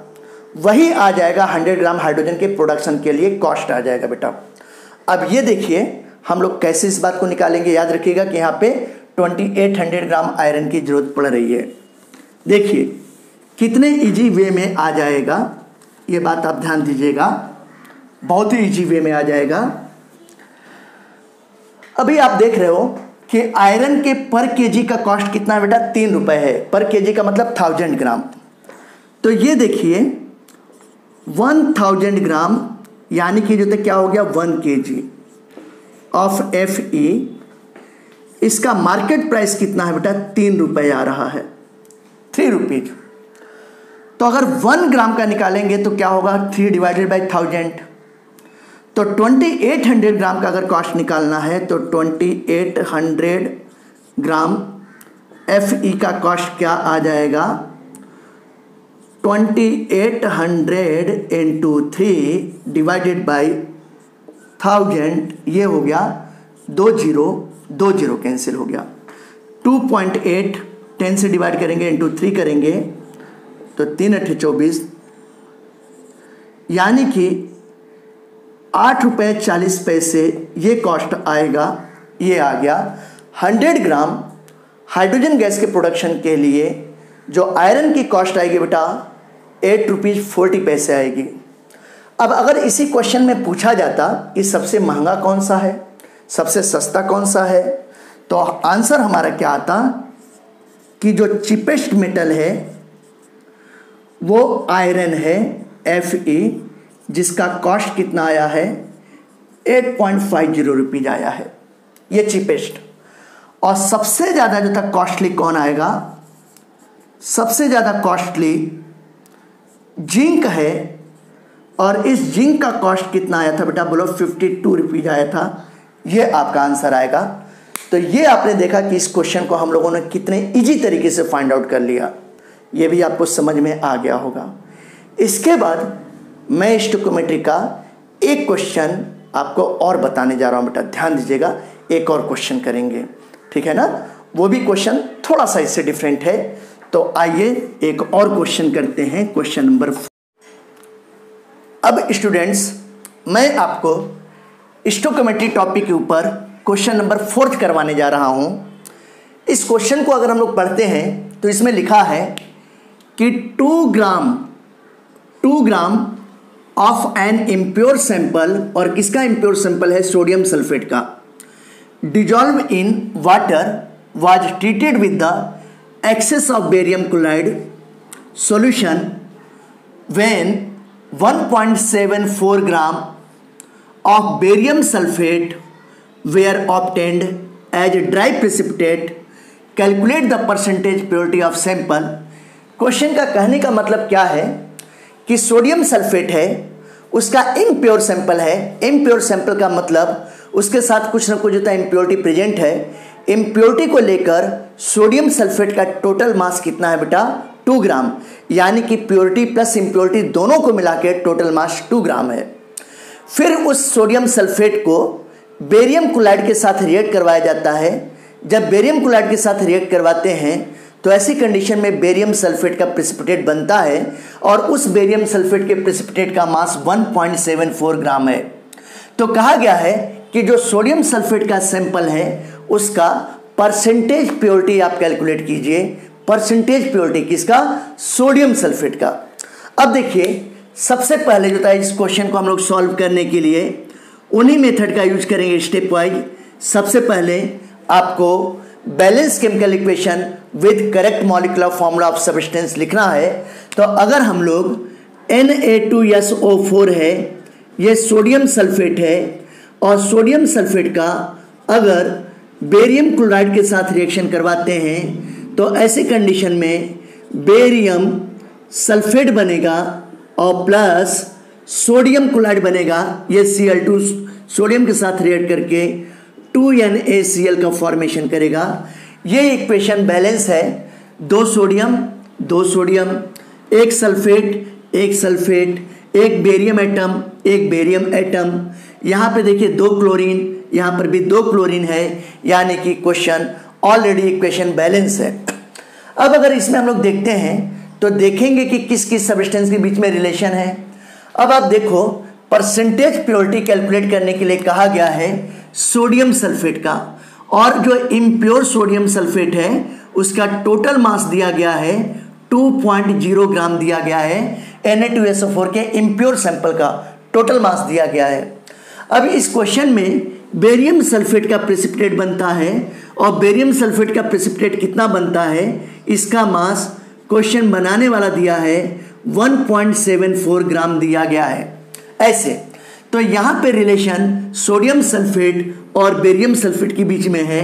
बेरियम क्लोराइड और NaCl का कुछ भी लेना देना नहीं है, ये केवल इक्वेशन को इस्टेब्लिश करने के लिए, इक्वेशन को बैलेंस करने के लिए, बस यही तक इसका रोल था। ठीक है ना, यानी कि ये दोनों बाराती हैं शादी में, असली में दूल्हा दुल्हन कौन सा है, सोडियम सल्फेट और बेरियम सल्फेट, इन दोनों के बीच में ही रिलेशन है। इस बात को आप ध्यान रखिएगा, भूलिएगा मत बेटा। अब यहाँ पे मैंने आपको बताया कि यहाँ पे हम लोग देखेंगे कि किसी सब्सटेंस का जिनके बीच में रिलेशन है उसके कितने मोल्स हैं, कितने मास प्रेजेंट है। तो अगर हम लोग देखें तो यहाँ पे Na2SO4 का 1 मोल है बेटा, ये देखिए, ये Na2SO4 का 1 मोल है, और अगर Na2SO4 के 1 मोल का मास देखते हैं तो 142 ग्राम पर मोल होगा मोलर मास, और यही मास हो जाएगा। कैसे, इसका जो तो देखें तो 46 हो गया, प्लस सल्फर का 32, प्लस 4 एटम ऑक्सीजन का कितना हो गया 64। तो अगर हम लोग देखते हैं तो ये कितना हो जाएगा 142 ग्राम हो जाएगा। फिर अगर बेरियम सल्फेट का देखते हैं तो इसका मोलर मास 233 है, यानी कि इसका मास भी कितना हो जाएगा 233 ग्राम। अब ये हमको कैसे पता है, मैं आपको पढ़ाते पढ़ाते इसका मोलर मास सब्सटेंस का याद हो गया है बेटा। आपको भी ये सिचुएशन क्रिएट कर लेना है कि इतने ढेर सारे क्वेश्चन करने हैं, इतने ढेर सारे कंपाउंड्स आने चाहिए जिससे उनके मोलर मास आपको ईजिली याद हो जाए। अब अगर हम लोग बेरियम सल्फेट का देखिए निकालना चाहें तो कैसे निकाल सकते हैं। बेरियम का यहाँ पे 1 मोल है बेटा, ये देखिए बेरियम सल्फेट का 1 मोल है, तो ये 1 मोल, इसका मोलर मास निकालते हैं तो बेरियम का 137, प्लस सल्फर का 32, प्लस ऑक्सीजन के 4 एटम का 64। तो अगर इसको आप देखोगे तो ये कितना आ जाएगा, ये 233 ग्राम पर मोल, तो इतना ही मास हो गया 233 ग्राम। ठीक है ना। अब हम लोग देखें यहाँ पर बेरियम सल्फेट के 1.74 ग्राम के बनने के लिए कितना Na2SO4 की जरूरत पड़ेगी, प्योर Na2SO4 की, ये हमको फाइंड आउट करना है। अब हम लोग कैसे करेंगे, यूनिटरी मेथड से। देखिए कैसे, हमको क्वेश्चन के अकॉर्डिंग दिखाई दे रहा है कि 233 ग्राम बेरियम सल्फेट के बनने के लिए 142 ग्राम Na2SO4 की जरूरत पड़ रही है, यानी कि हम लोग कह सकते हैं कि 233 gram of barium sulphate produced from, कितने से बन रहा है 142 ग्राम ऑफ Na2SO4 से बन रहा है। तो अगर 1 ग्राम बेरियम सल्फेट के लिए देखें, 1 ग्राम ऑफ बेरियम सल्फेट के बनने के लिए कितने Na2SO4 की जरूरत होगी, 142 divided by 233 gram of Na2SO4। तो क्वेश्चन में कितना बन रहा है 1.74 ग्राम बेरियम सल्फेट। तो अगर हम लोग 1.74 ग्राम बेरियम सल्फेट के बनने की बात करें तो ये क्या होगा बेटा, ये आप देखोगे 1.74 इंटू 142 डिवाइडेड बाई 233, इतने ग्राम सोडियम सल्फेट की जरूरत होगी, और इसको आप सॉल्व करोगे तो ये आ जाएगा आपका 1.06 ग्राम ऑफ Na2SO4। ये जो Na2SO4 का 1.06 आ रहा है ग्राम, ये प्योर सैंपल है बेटा, ये प्योर सैंपल है, मतलब इतना 2 ग्राम में 1.06 ग्राम Na2SO4 जब रिएक्ट कर रहा है तो इतने ग्राम 1.74 ग्राम BaSO4 बन रहा है। ठीक है ना, आए समझ में। अब इसके बाद ये क्वेश्चन का हमारा आधा काम हुआ। अब इस क्वेश्चन में कहा गया है कि आप परसेंटेज प्योरिटी बताइए। तो परसेंटेज प्योरिटी हम लोग कैसे फाइंड आउट कर सकते हैं, अगर इसको हम लोग इरेज कर दें, ये बात आपको समझ में आ गई होगी। अब अगर परसेंटेज प्योरिटी मैं यहाँ से ऊपर से मिटा दे रहा हूँ बेटा, ध्यान दीजिएगा। अगर मैं परसेंटेज प्योरिटी फाइंड आउट करना चाहता हूँ किसका, Na2SO4 का, तो आइए देखते हैं, परसेंटेज प्योरिटी ऑफ Na2SO4। तो यहाँ पे Na2SO4 का कितना सैंपल पार्टिसिपेट कर रहा था, प्योर सैंपल 1.06। ये देखिए ये 1.06 हो गया। इसका टोटल मास कितना था इम्प्योर कितने के साथ, 2 ग्राम था, तो ये 2 हो गया। परसेंटेज निकाल रहे हैं तो 100 से मल्टीप्लाई करेंगे, इसको करते हैं बेटा तो ये कितना होगा 50। अब 50 का 1.06 में अगर मल्टीप्लाई कर दें तो कितना आ जाएगा, 5 से कर रहा हूँ, 5 6 जा 30, इन हैंड 3, 5003 हो गया और 5 1 जा 5 हो गया और यहाँ पे एक जीरो और मैंने बढ़ा दिया। ये डेसिमल के 2 डिजिट के बाद जीरो है, तो ये देखिए बेटा यहाँ पे 2 डिजिट के बाद डेसिमल है तो ये 53। ये आंसर आ गया आपका 53 ग्राम ऑफ Na2SO4। ये परसेंटेज प्योरिटी हुआ 53 ग्राम। अगर इसी क्वेश्चन में परसेंटेज ऑफ इम्प्योरिटी पूछी जाए तो आप क्या करोगे, 100 माइनस 53 कर दोगे तो कितना आ जाएगा आपका 47। याद रखिएगा क्वेश्चन में परसेंटेज प्योरिटी पूछा गया है सैंपल का Na2SO4 का, तो कितना आया है 53% आया बेटा। देखो ये 53%, ग्राम हटा देते हैं क्योंकि परसेंटेज निकाला है, ये देखिए। और अगर यहीं पे परसेंटेज इम्प्योरिटी पूछा जाता तो ऐसी कंडीशन में हम लोग क्या करते, 100 माइनस 53 कर देते तो कितना आ जाएगा बेटा, बोलो, आ जाएगा 47%। ठीक है ना। तो इस तरीके से बातें आप ध्यान रखिएगा, आपको समझ में आ गया होगा। इस क्वेश्चन का आंसर कितना हो गया, परसेंटेज प्योरिटी 53% हो गया। इसके बाद मैं स्टोइकियोमेट्री के क्वेश्चन खत्म करता हूं। मैंने आपको 4 अलग अलग तरीके के क्वेश्चन बताए।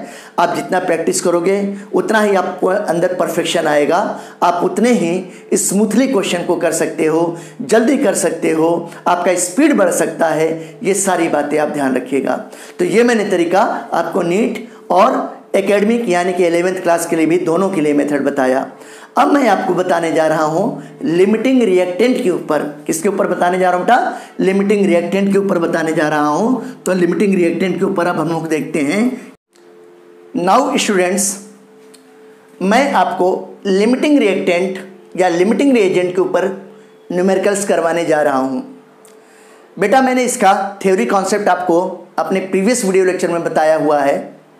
मैंने बताया है कि अगर किसी केमिकल रिएक्शन में 2 रिएक्टेंट पार्टिसिपेट कर रहे हैं तो वो रिएक्टेंट जो रिएक्शन में पहले पूरी तरीके से कंज्यूम हो जाता है उसको लिमिटिंग रिएक्टेंट कहते हैं, और दूसरा वाला रिएक्टेंट एक्सेस रिएक्टेंट कहलाएगा।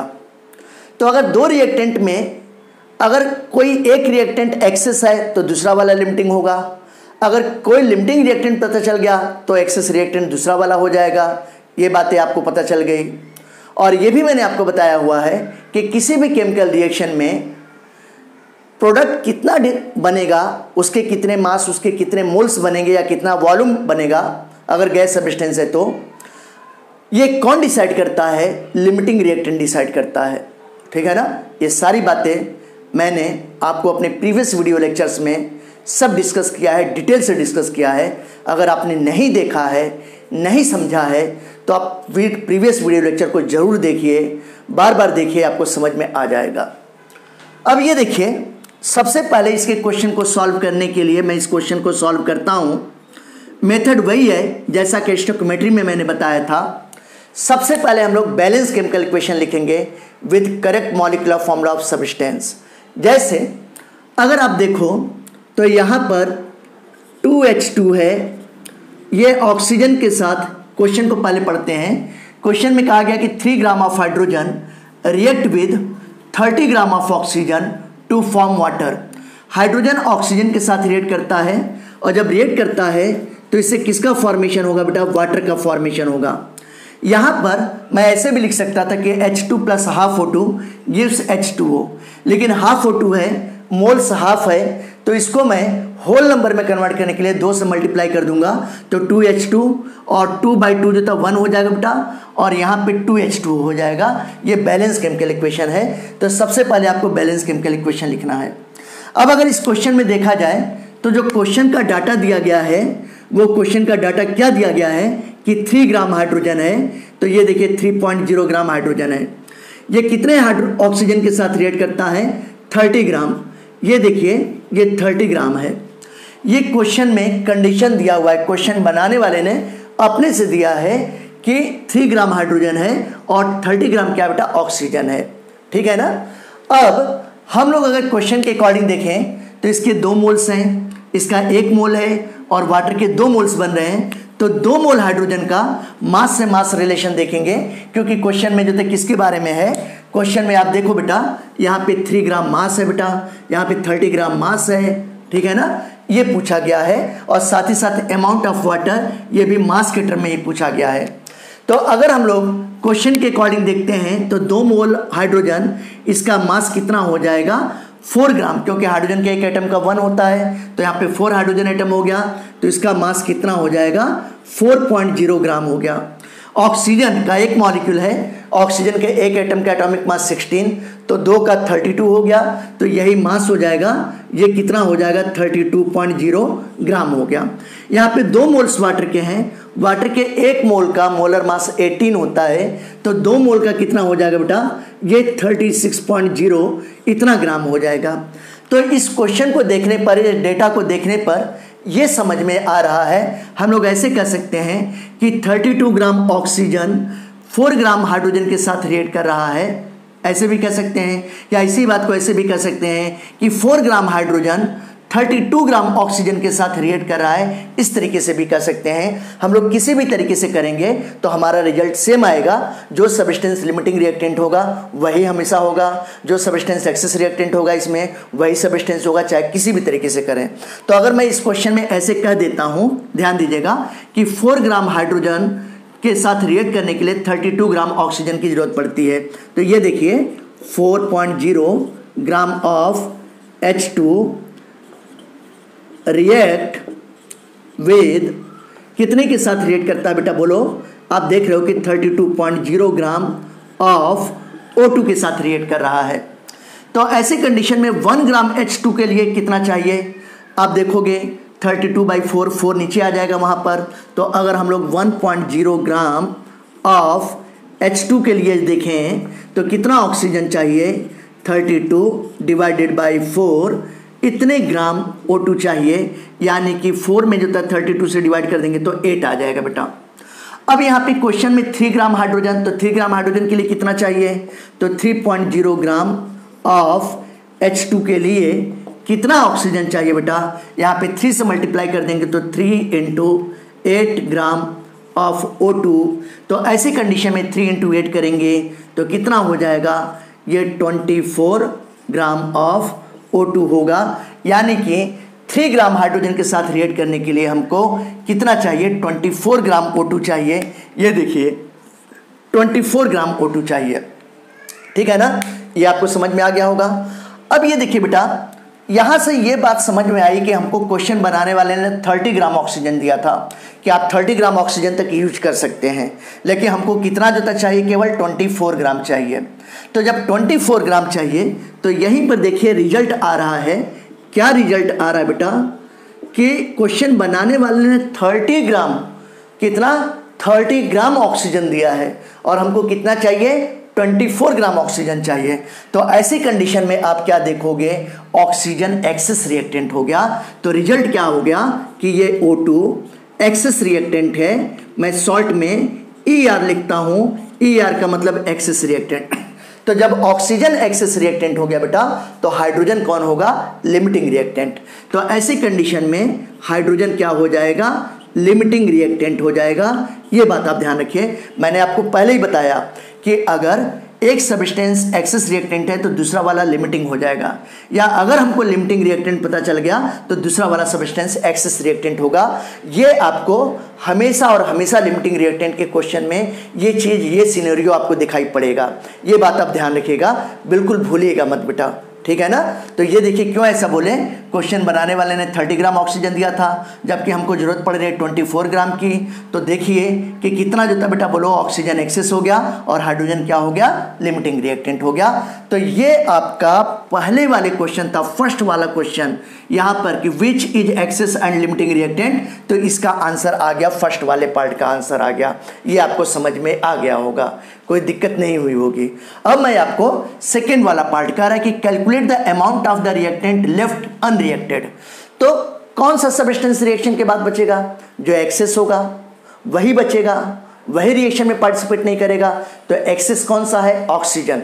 तो ऑक्सीजन कितना बचेगा भाई? 30 दिया है, 24 खर्च हो रहा है, तो 30 - 24 कर देंगे तो 6 ग्राम ऑक्सीजन लेफ्ट होगा।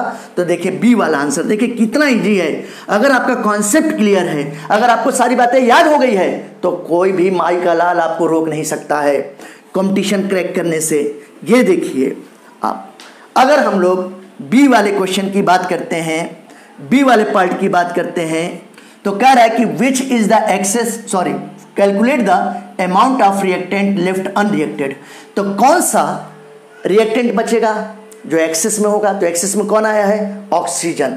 तो ये देखिए बेटा, ऑक्सीजन लेफ्ट अनरिएक्टेड, और कितना जो बच जाएगा? क्वेश्चन बनाने वाले ने दिया था छप्पर फाड़ के 30 ग्राम दिया था। रिएक्शन में कितना पार्टिसिपेट किया, कितना जरूरत पड़ा? 24 ग्राम। देखिए तो हम लोगों ने 24 ग्राम को माइनस कर दिया, तो 30 - 24 करेंगे बेटा, तो ये 6 ग्राम, ये इतना बचेगा। ये आपका बी पार्ट का आंसर आ गया। देखा आपने कि कितने इजी वे में आ गया। अगर आपका कॉन्सेप्ट क्लियर है तो ये सब सारी चीज़ें इतना प्रैक्टिस होनी चाहिए कि ये सब लिखने की भी जरूरत ना पड़े, खटाखट जो था ओरल आ जाए, तभी आप कंपटीशन क्वालिफाई कर सकते हैं बेटा। जेई, नीट, सीईटी का एग्जाम 2 बातों पे डिपेंड करता है बेटा। पहली बात स्पीड और दूसरी बात एक्यूरेसी। अगर आपकी स्पीड बहुत ज़्यादा है लेकिन आपने रॉन्ग क्वेश्चन अटेम्प्ट कर दिया, क्वेश्चन ऐसा अटेम्प्ट किया जिसका आंसर गलत हो गया, तो ऐसी कंडीशन में माइनस मार्किंग में चला जाएगा, सिलेक्शन होते होते रह जाएगा, नहीं हो पाएगा। तो स्पीड के साथ एक्यूरेसी पर ध्यान देना है। बस यही 2 की पॉइंट है कि स्पीड के साथ साथ एक्यूरेसी। जैसे नीट एग्जाम में 45 क्वेश्चन आते हैं, तो अगर 45 क्वेश्चन आते हैं तो आप 38 क्वेश्चन ही करते हो, लेकिन आप सही अटेम्प्ट करो बेटा। और पता चला कि 45 में जो तो आपने 43 क्वेश्चन कर दिया, लेकिन 38 क्वेश्चन ही सही था, बाकी तो नेगेटिव में चला गया, तो सिलेक्शन नहीं होगा। अगर आप जनरल कैटेगरी से बिलोंग करते हो तो ये बात आप ध्यान रखना। तो चलिए अब हम लोग सी पार्ट के बारे में देखते हैं। सी पार्ट देखते हैं कि सी पार्ट में क्या कहा गया है। सी पार्ट में कहा गया कि calculate the amount of water formed. Water का अमाउंट कैलकुलेट करना है कि कितना वाटर बनता है। अब ये देखिए, इसको हम लोग कैसे करेंगे, ये बात समझिए। मैंने आपको बताया बेटा कि किसी भी रिएक्शन में प्रोडक्ट कितना बनेगा ये कौन डिसाइड करता है? Limiting reactant. हमेशा कभी भी एक्सेस रिएक्टेंट डिसाइड नहीं करता है बेटा, क्योंकि जो लिमिटिंग रिएक्टेंट है यहाँ पे हाइड्रोजन जब तक ऑक्सीजन के साथ रिएक्ट करेगा तब तक वाटर बनता जाएगा, क्योंकि वाटर के बनने में हाइड्रोजन ऑक्सीजन दोनों प्रेजेंट हैं बेटा, दोनों पार्टिसिपेट करते हैं। लेकिन जैसे ही हाइड्रोजन खत्म हो गया वैसे ही वाटर का बनना रुक जाएगा। यानी कि जो प्रोडक्ट है उसके बनने को कौन डिसाइड करता है? उसके बनने को लिमिटिंग रिएक्टेंट डिसाइड करता है। अब आइए, अगर हम लोग यहाँ पे बात करते हैं तो आप देखो, अगर क्वेश्चन के अकॉर्डिंग, इक्वेशन के अकॉर्डिंग देखा जाए तो 4 ग्राम हाइड्रोजन 36 ग्राम वाटर बनाता है। कितना बना रहा है? 36 ग्राम। देखिएगा बेटा, ये 4 ग्राम क्या पूछा गया है? अमाउंट ऑफ वाटर, वाटर का अमाउंट। तो जो पूछा जाता है उसको हमेशा किधर लिखते हैं? राइट साइड में, और जो चीज़ दिया रहता है वो किधर लिखते हैं बेटा? बोलो, लेफ्ट साइड में। मैंने आपको बताया यूनिटरी मेथड में। तो 4 ग्राम ऑफ H2 प्रोड्यूसेज, ये देखिएगा प्रोड्यूसेज कितना? 36 ग्राम ऑफ वाटर। तो 1 ग्राम हाइड्रोजन कितना बनाएगा? ये देखिए 1 ग्राम ऑफ हाइड्रोजन कितना बनाएगा बेटा?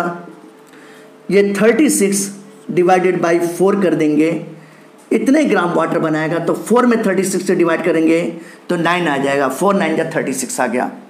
अब क्वेश्चन में 3 ग्राम हाइड्रोजन दिया है, तो ऐसी कंडीशन में 3 ग्राम ऑफ हाइड्रोजन ये कितना बनाएगा? ये 3 × 9 इतने ग्राम ऑफ H2O बनेगा, यानी कि 27 ग्राम ऑफ वाटर ये बनेगा बेटा। तो यही इस क्वेश्चन में आपका आंसर आ गया बेटा, ये आंसर आ गया, ये बात ध्यान रखिएगा। अब जरा समझिए, कभी कभी क्वेश्चन में पूछ देता है कि प्रोडक्ट के कितने मोल्स बनेंगे। जैसे वाटर का यहीं पे पूछ दिया जाए कि वाटर का कितना मोल बनेगा, वाटर का कितना मोल बनेगा, ऐसा पूछा गया। तो आप कैसे करोगे जरा समझना ध्यान से। अगर मोल्स ऑफ वाटर आपको कैलकुलेट करना है बेटा, क्या कैलकुलेट करना है, मोल्स ऑफ वाटर। ये यहाँ पे मैं कर रहा हूँ, ये मोल्स ऑफ वाटर। तो वाटर का जितना मास बना है, कितना बना है, 27 ग्राम। उसमें वाटर के एक मॉलिक्यूल के मोलर मास से बेटा डिवाइड करना है। जैसे यहाँ पे 2 मॉलिक्यूल है, तो बच्चों से गलती बस यही हो जाता है कि 2 मॉलिक्यूल का मास 36 होता है ना, तो उससे डिवाइड कर देते हैं। नहीं बेटा, ऐसे नहीं करना है। आपको क्या करना है, जितना मास आया है 27 ग्राम आया है, तो 27 ग्राम में वाटर के एक मोल से, एक मोल का जितना मोलर मास होगा, एक मॉलिक्यूल का जितना मोलर मास होगा, चाहे पे यहाँ पे वाटर के 2 मोल बने, 3 मोल बने, 4 मोल बने, 10 मोल बने, 20 मोल बने, 100 मोल बने, हमको उससे मतलब नहीं है। वाटर के एक मोल का मोलर मास जितना होगा उससे डिवाइड करेंगे। तो ऐसी कंडीशन में आप देखोगे 27 डिवाइडेड बाई 18 कर देंगे। तो ऐसे कंडीशन में आप देखो, इसको सिंप्लीफाई करें तो 3 9 जा 27, 3 6 जा 18, फिर 3 2 जा 6 और फिर 3 3 जा 9, यानी कि कितना आंसर आ गया बेटा, 3 में 2 से डिवाइड करते हैं तो 1.5 मोल्स ये आ गया। तो अगर कभी क्वेश्चन में पूछा जाए, मोल्स पूछा जाए, तो हम लोग ऐसे करेंगे, मास निकाल के एक मॉलिक्यूल के मोलर मास से डिवाइड करेंगे तो 1.5 मोल्स आ गया। ये बातें भी आपको समझ में आ गई होगी। इसके बाद मैं आपको लिमिटिंग रिएक्टेंट का एक और क्वेश्चन बताता हूं। अब आइए लिमिटिंग रिएक्टेंट का एक दूसरा क्वेश्चन देखते हैं। दूसरा question, now students, it is the second question based on the limiting reactant. इस क्वेश्चन में आप देखिए क्या कहा गया है कि 20 ग्राम कैल्शियम कार्बोनेट है, it is treated with the 20 gram HCl hydrochloric acid या hydrogen chloride. How many gram मास पूछ रहा है and moles of CO2 formed in this reaction. Question में कह रहा है कि 20 ग्राम कैल्शियम कार्बोनेट का रिएक्शन 20 ग्राम हाइड्रोजन क्लोराइड के साथ करवाया जा रहा है। तो इस रिएक्शन में CO2 का कितना मास और कितना मोल्स बनेगा। तो बेटा सबसे पहले हम लोग को तो ये डिसाइड करना होगा कि इस गिवन इक्वेशन में लिमिटिंग रिएक्टेंट कौन सा है, और वही लिमिटिंग रिएक्टेंट डिसाइड करेगा कि CO2 जो प्रोडक्ट के फॉर्म में यहाँ पे प्रेजेंट है वो कितना मास उसका बनेगा और उसका कितना मोल्स बनेगा। तो आइए इस क्वेश्चन को हम लोग सॉल्व करते हैं। सॉल्व करने का वही तरीका है, सबसे पहले आपको बैलेंस केमिकल इक्वेशन लिखना पड़ेगा।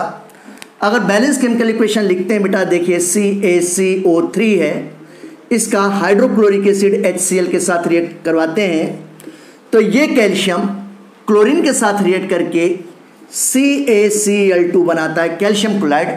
आप जानते हो कैल्शियम क्लोराइड का फॉर्मूला क्या होता है, CaCl2। कैसे आता है, बहुत बेसिक सी बातें हैं। वैलेंसी का क्रॉस मल्टीप्लाई होता है, ये बहुत बेसिक लेवल की बातें आपको पता होनी चाहिए और आपको पता भी होगी। अब यहाँ पे आप देखिए 2 क्लोरीन है बेटा, यहाँ पे एक ही क्लोरीन है, तो रिएक्शन को बैलेंस करने के लिए मैंने 2 HCl कर दिया तो CaCl2 हो गया। अब 2 हाइड्रोजन कार्बोनेट के साथ रिएक्ट करके H2CO3 बनाएगा, carbonic acid. Carbonic acid weak acid है, वो अनस्टेबल होता है, तो वो तुरंत ही H2O और CO2 में टूट जाता है। आप हमेशा ध्यान रखना, जब भी कोई वीक एसिड या वीक बेस बनेगा तो वो स्टेबल मॉलिक्यूल के फॉर्म में टूटने की कोशिश करता है, ब्रेक होने की कोशिश करता है, और अगर ब्रेक हो सकता है तो हो जाता है। जैसे कार्बोनिक एसिड है तो H2O और CO2 में टूटेगा। जैसे अमोनियम हाइड्रोक्साइड बन रहा है किसी रिएक्शन में, तो अमोनियम हाइड्रोक्साइड NH3 और वाटर मॉलिक्यूल के फॉर्म में टूटता है बेटा। ये बेसिक की है, आपको याद रखना है। बहुत से बच्चों से गलती यही हो जाती है। क्या गलती हो जाती है कि ये 2 हाइड्रोजन ये कार्बोनेट के साथ रिएक्ट करके H2CO3 बना दिया। यहाँ पे बच्चों बच्चों ने H2CO3 लिख दिया। अब दिमाग ही काम नहीं करता कि CO2 तो बन ही नहीं रहा है। आया समझ में? अब ये देखिए बेटा, मैंने आपको बताया कि H2CO3 टूटेगा, ब्रेक होगा किस में, ये H2O, और किस में ब्रेक होगा, CO2 के फॉर्म में।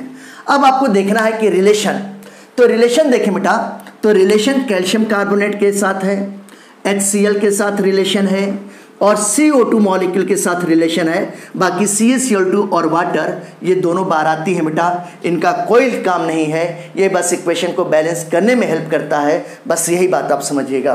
अब अगर क्वेश्चन के अकॉर्डिंग हम लोग देखें तो ये CaCO3 कितना दिया है, ये 20 ग्राम दिया है, और ये HCl कितना है, इसका भी क्वेश्चन बनाने वाले ने जो था 20 ग्राम जो था मास दिया है, दोनों का इक्वल मास दिया है, ठीक है ना। अब अगर क्वेश्चन के अकॉर्डिंग हम लोग देखें तो कैल्शियम कार्बोनेट का 1 मोल है, 1 मोल का मोलर मास कितना होता है, 100 ग्राम पर मोल। जैसे कैल्शियम का 40, कार्बन का 12, 16 या 48 ऑक्सीजन का हो गया, तो अगर आप टोटल करोगे बेटा तो ये कितना हो जाएगा, इसको हम लोग मास के फॉर्म लिखेंगे तो 100 ग्राम। HCl के एक मॉलिक्यूल का 36.5 होता है, तो यहाँ पे 2 मॉलिक्यूल हैं, तो ये कितना हो जाएगा, ये 73 ग्राम हो जाएगा। CO2 का एक मॉलिक्यूल बन रहा है, CO2 के एक मॉलिक्यूल का मोलर मास कितना होता है, ये 44 ग्राम होता है, ये बात आप ध्यान रखिएगा बस। बाकी इन दोनों से कोई मतलब नहीं है, क्योंकि क्वेश्चन में इन दोनों के बारे में कोई जिक्र नहीं किया गया है। अगर आप लिखते हो तो अपना टाइम वेस्ट करोगे, साथ ही साथ अपने पेन के इंक खत्म करोगे बेटा, रिफिल की इंक खत्म करोगे, और लिखने का कोई मतलब नहीं होगा। अगर इनके बारे में कुछ पूछा जाता तो जरूर हम लोग यहाँ पे मेंशन करते। अब आप देखिए, मैं इसको ऐसे भी कर सकता हूँ कि 100 ग्राम CaCO3 73 ग्राम HCl के साथ रिएक्ट करता है, ठीक है ना। तो 1 ग्राम CaCO3 के लिए कितना HCl चाहिए, 73/100 चाहिए। तो 20 ग्राम के लिए कितना चाहिए बेटा, 20 × 73 / 100, ऐसे भी कर सकता हूँ। या इसी को मैं ऐसे भी कर सकता हूँ कि 73 ग्राम HCl के साथ 100 ग्राम CaCO3 रिएक्ट कर रहा है, तो 1 ग्राम के साथ कितना करेगा, 100/73। तो 20 ग्राम के लिए कितना करेगा, 20 × 100 / 73। हम लोग किसी भी तरीके से कर सकते हैं। तो मैं एक तरीका चूज करता हूँ, मैं कहता हूँ कि 73 लिमिटिंग रिएक्टेंट निकालने के लिए बेटा, 73 gram of HCl react with, ये देखिए रिएक्ट विद, या रिक्वायर्ड भी कह सकते हैं, 100 ग्राम ऑफ कैल्शियम कार्बोनेट। तो ऐसे कंडीशन में 1 ग्राम ऑफ HCl कितने के साथ रिएक्ट करेगा बेटा, 100 / 73 ग्राम ऑफ CaCO3। तो क्वेश्चन में HCl कितना दिया है, 20 ग्राम दिया है। तो अगर 20 ग्राम के रिस्पेक्ट में निकालते हैं 20 ग्राम ऑफ HCl के लिए, तो हम लोग क्या करेंगे, 20 × 100 / 73 इतने CaCO3। अब अगर इसको हम लोग सॉल्व करें तो सॉल्व करने पर क्या आ जाएगा, इसको अगर हम लोग सॉल्व करते हैं तो 20 × 100 / 73 हो गया, तो ये 2000 / 73 अगर हम लोग करेंगे तो ये देखिए 2000 / 73। अब 2000 / 73 करेंगे तो इसको हम लोग सॉल्व करेंगे, तो सॉल्व करने पर आ जाएगा कि कितना जो था हम लोगों को चाहिए, CaCO3 चाहिए कितना। अगर इसको आप सॉल्व करोगे तो सॉल्व करने पे कितना आएगा, 27.4 ग्राम ऑफ CaCO3 इतना चाहिए, 27.4 ग्राम CaCO3 का चाहिए। क्वेश्चन बनाने वाले ने कितना दिया है, 20 ग्राम दिया है, कम दिया है, हमको ज़्यादा चाहिए, अधिक की रिक्वायरमेंट है। तो CaCO3 क्या हो गया, लिमिटिंग रिएक्टेंट हो गया। तो बेटा ये समझ में आया, रिजल्ट क्या आ गया। अगर रिजल्ट की बात करते हैं तो लिमिटिंग रिएक्टेंट यहाँ पे देखो ये क्या हो जाएगा, कैल्शियम कार्बोनेट CaCO3 हो गया। फिर से समझिए क्यों, क्योंकि जब हम लोग इसको सॉल्व कर रहे हैं तो समझ में आ रहा है कि 20 ग्राम HCl के साथ रिएक्ट करने के लिए हमको 27.4 ग्राम कैल्शियम कार्बोनेट की जरूरत पड़ रही है। तो क्वेश्चन बनाने वाले ने हमको 20 ग्राम दिया है, यानी कि कम दिया है, और अधिक की जरूरत पड़ रही है। तो ऐसी कंडीशन में लिमिटिंग रिएक्टेंट कैल्शियम कार्बोनेट होगा और एक्सेस रिएक्टेंट HCl होगा बेटा। तो जो लिमिटिंग रिएक्टेंट होगा वही डिसाइड करेगा कि CO2 कितना बनेगा। तो ये बात आप ध्यान रखिएगा। बस इतना लिमिटिंग रिएक्टेंट को जानने के लिए हमको ये सब सारी चीज़ें करनी पड़ी कि लिमिटिंग रिएक्टेंट कौन सा है, कैल्शियम कार्बोनेट है। कौन सा बेटा, कैल्शियम कार्बोनेट है। ये बात ध्यान रखिएगा, ये बातें आपको समझ में आ गई होंगी। अब आगे हम लोग चलते हैं, इरेज कर रहे हैं और देखेंगे कि कैसे हम लोग CO2 का मास निकाल सकते हैं, CO2 का मोल्स निकाल सकते हैं। क्योंकि अब हमको पता चल गया है कि लिमिटिंग रिएक्टेंट कौन सा है, लिमिटिंग रिएक्टेंट कैल्शियम कार्बोनेट है। लिमिटिंग रिएक्टेंट कौन है, कैल्शियम कार्बोनेट। अब आइए देखिए हम लोग कैसे करेंगे। अब हम लोग देखें 100 ग्राम कैल्शियम कार्बोनेट से 44 ग्राम CO2 बन रहा है बेटा। CO2 का मास और मोल्स निकालना है, तो जो निकालना होता है हमेशा राइट साइड में लिखते हैं, जो दिया होता है बेटा जिससे निकालना होता है वो किधर लिखते हैं, लेफ्ट साइड में। तो ये देखिए समझ में आ रहा है कि 100 ग्राम ऑफ CaCO3 ये प्रोड्यूसेज, ये कितना बनाता है, ये बनाएगा 44 ग्राम ऑफ CO2 बनाता है। तो ऐसे कंडीशन में अगर 1 ग्राम ऑफ कैल्शियम कार्बोनेट की बात करते हैं बेटा, तो ये 44 डिवाइडेड बाई यहाँ पे 100 इतने ग्राम ऑफ CO2 हो जाएगा। ठीक है ना, बात आई समझ में। अब क्वेश्चन में 20 ग्राम दिया गया है CaCO3 क्वेश्चन बनाने वाला। तो अगर 20 ग्राम में अगर हम लोग फाइंड करते हैं 20 ग्राम ऑफ CaCO3 ये कितना बनाएगा CO2, तो ये देखिए 20 इंटू 44 डिवाइडेड बाई 100, ये एक जीरो कैंसिल हो गया बेटा। अब 44 टू जा कितना होगा 88, और 88 में अगर 10 से डिवाइड कर देंगे बेटा तो ये कितना हो जाएगा, ये हो जाएगा 8.8 ग्राम ऑफ CO2 हो जाएगा। ये बात आप ध्यान रखिएगा। ये आपका पहला आंसर आ गया जो क्वेश्चन में पूछा गया था कि many gram, how many gram CO2, तो याद रखिएगा कि 8.8 ग्राम CO2 बनेगा। अब क्वेश्चन का एक पार्ट और बचा है, मोल्स ऑफ CO2 पूछा है। तो मोल्स ऑफ CO2 हम लोग कैसे फाइंड आउट करेंगे, जरा इस बात को भी देखते हैं कि मोल्स ऑफ CO2 है कैसे फाइंड आउट करेंगे। स्पेस की कमी है, ये देखिए मैं यहाँ पे लिखता हूँ moles of CO2। Moles of CO2 कैसे निकालेंगे, ये कैसे फाइंड आउट करेंगे। मैंने आपको क्या बोला है कि जितना मास आएगा उस मास में एक मॉलिक्यूल CO2 के मोलर मास से डिवाइड करना है। तो जब अगर हम लोग मोल्स निकालते हैं तो ये 8.8 ग्राम है और इसको 44 से हम लोग डिवाइड कर देंगे। CO2 के एक मॉलिक्यूल का मोलर मास 44 होता है, एक मॉलिक्यूल से ही डिवाइड करना है। ये अगर पॉइंट हम लोग नीचे कर दें, यहाँ पे 10 हो गया, तो 44 टू जा कितना हो गया बेटा 88। अब 2 में 10 से डिवाइड कर देंगे तो ये आंसर आ जाएगा 0.2 मोल्स आ जाएगा। ये आंसर आ गया बेटा। ये देखिए एक आपका आंसर 0.2 मोल्स आ गया और मास कितना आया था 8.8 ग्राम आया था। तो आपने देखा कि स्टोइकियोमेट्री और लिमिटिंग रिएक्टेंट के क्वेश्चन यूनिटरी मेथड से कितने इजी वे में आ जाते हैं। यूनिटरी मेथड वो तरीका है जिससे आप मोल कॉन्सेप्ट के क्वेश्चन को कर सकते हो, स्टोइकियोमेट्री के क्वेश्चन को कर सकते हो, बड़े से बड़े क्वेश्चन को कर सकते हो बेटा। लिमिटिंग रिएक्टेंट के क्वेश्चन को कर सकते हैं। एम्पिरिकल फार्मूला, मॉलिक्यूलर फार्मूला मैं आपको आगे सिखाऊंगा, उसके भी क्वेश्चंस किए जा सकते हैं। फिजिकल केमिस्ट्री के बहुत ही सारे चैप्टर्स हैं, states of matter, thermodynamics, chemical kinetics हो गया, इलेक्ट्रोकेमिस्ट्री, सॉल्यूशन हो गया बेटा। लगभग हर एक चैप्टर से आप यूनिटरी मेथड से क्वेश्चन को कर सकते हो। और आपने देखा कि मोल कॉन्सेप्ट का यूज स्टोइकियोमेट्री में भी है, लिमिटिंग रिएक्टेंट में भी है, एम्पिरिकल फार्मूला, मॉलिक्यूलर फार्मूला उसमें आएगा और फिजिकल केमिस्ट्री के डिफरेंट चैप्टर्स में आएगा। तो इस तरीके से मैंने आपको अपने लेवल पर क्वेश्चंस बताए, न्यूमेरिकल बताए, तरीका बताया कि कैसे आप करेंगे। और आप जितने अधिक क्वेश्चन करेंगे इन टॉपिक पर 25, 30, 50, 100, 150, 200 जितने आप क्वेश्चन कर सकते हो, आप क्वेश्चन करोगे तो उतना ही ज़्यादा आपके अंदर परफेक्शन आएगा, आप स्पीड गेन करोगे, एक्यूरेसी आएगी आपके अंदर। ठीक है ना। तो आज का वीडियो लेक्चर मैं यहीं पे ख़त्म करता हूँ, फिनिश करता हूँ। अगर आपको मेरा वीडियो लेक्चर पसंद आया है तो आप मेरे YouTube चैनल ऑर्बिटल वर्ल्ड को सब्सक्राइब कीजिए, लाइक कीजिए, मैक्सिमम शेयर कीजिए with your friends, colleagues, relations, सबके साथ शेयर कीजिए बेटा, और अपनी पढ़ाई ऑन रखिए। Thank you.